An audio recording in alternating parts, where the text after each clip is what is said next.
We're already talking about board games. Some of our favorite, Monopoly, of course, one of the all-time favorites. Still, I think I have 4 different versions of it. Yeah, I have a Star Wars, Yep. the 3D, the Simpsons, and then of course the regular one. And I have them. I think there's have like a junior one. So when the kids were little, learning how to do the money and stuff. I'm pretty sure we have a Star Wars one. I think I have a Doctor Who one because we're Whovians in our house. You're Whovians. I didn't even know that was a word. I don't know if that's the word for it, but anyways, just to say that Monopoly was the board game in our house, and you know what? It gets quite competitive, and my children rock at it. Well, moguls on that game, they are. Board games are back, and it's so nice to see. And Marsha McCory from the Noise on Toys, she's brought in some great games because as the cooler temperatures come, we tend to be indoors a little bit more, and we want to do things that are interactive. You know, with our not even just with the family, but when your kids have friends over. Yep. I'd much rather see them do this. So let's talk about what are some of the big games you're seeing. Some of the highest rated games. Well, one of our young games is this Dream Cakes.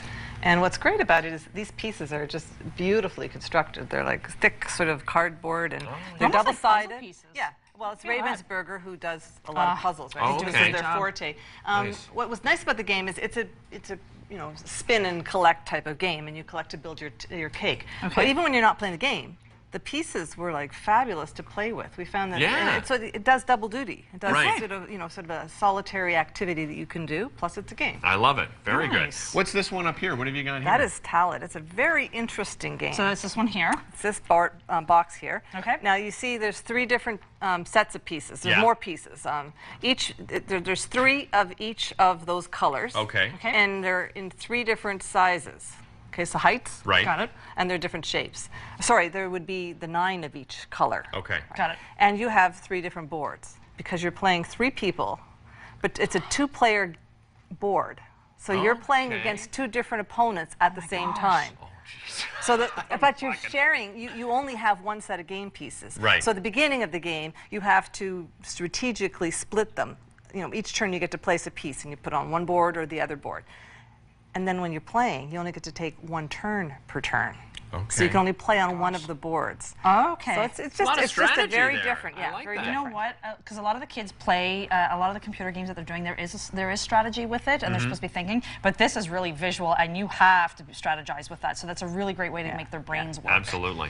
What else do you have? Is there something like maybe Battle Sheep? The What Battle is Sheep is a great one.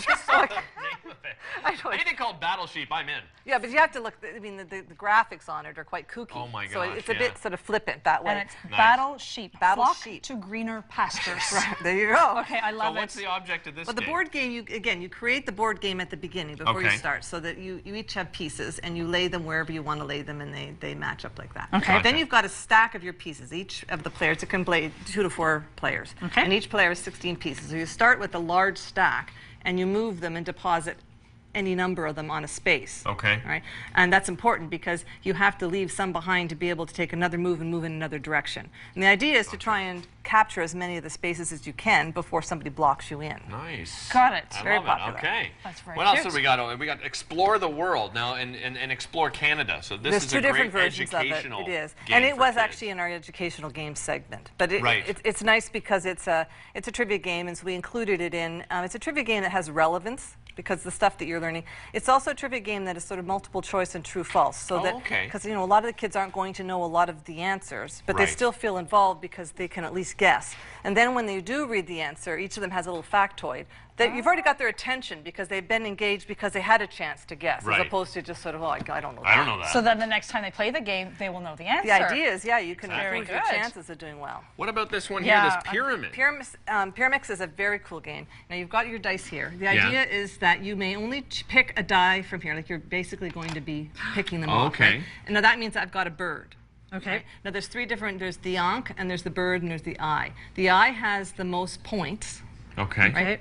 But at the end of the game, if you have whoever has the most of any given color, also gets to claim the ones that are on the bottom, and you don't know what's on the bottom yet because it's all hidden. Because they're all Right, hidden. of Right. course. And every time you pull one off, you basically expose more cubes that can be taken. That's kind of almost like the mahjong tiles that I play on the computer. Yeah. A little bit. The Yeah, idea that that's- you're collecting You your know, and pieces there's a little and bit of stuff. a Tetris thing too, in the sense that when you pull it off, things fall Things down move. and Right. change the game Wow, board. So. love it. What about Gravity Maze over there? Very, very cool. It's a single is player, this? so Okay. you're not interacting. You're given these maze pieces. Okay. And each of the cards tells you the starting position. So you're given, and the way you can tell is that the orientation is important because they have little dots, so that on the card, oh, I see. Okay. they're going to show, that's the answer there, but they're going to show you with the dots how to orient them. And they also show you the pieces that you need to solve the maze.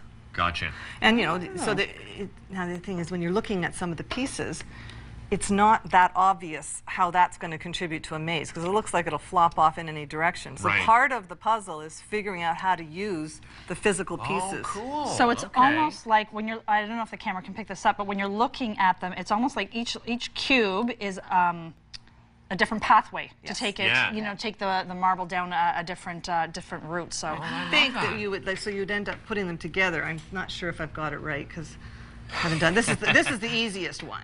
Okay.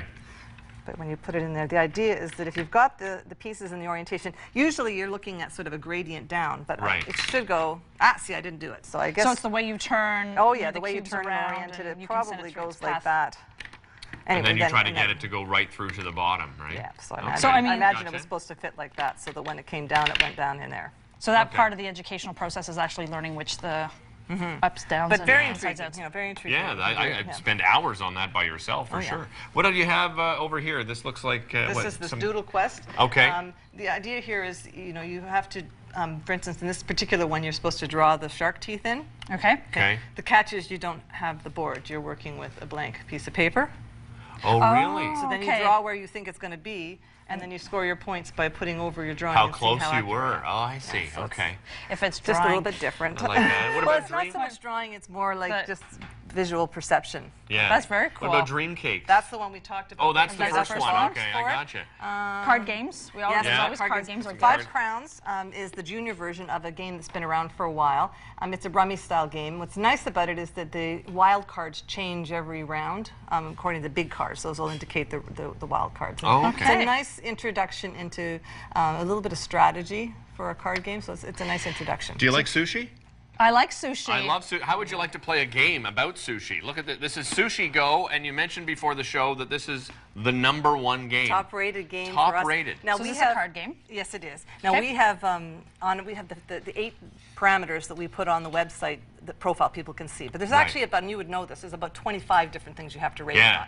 This is one of the few games ever, and it's certainly the only one this year that got every testing family rated every one of those 24+ ratings a 10. Wow. So it's a fabulous game. It's rummy style. A lot of different mechanics. For starters, the way you collect your hands is you start with a hand, and you're allowed to pick one of those cards and place it on the table in front of you. Everybody's doing it at the same time. Then you pass your hand.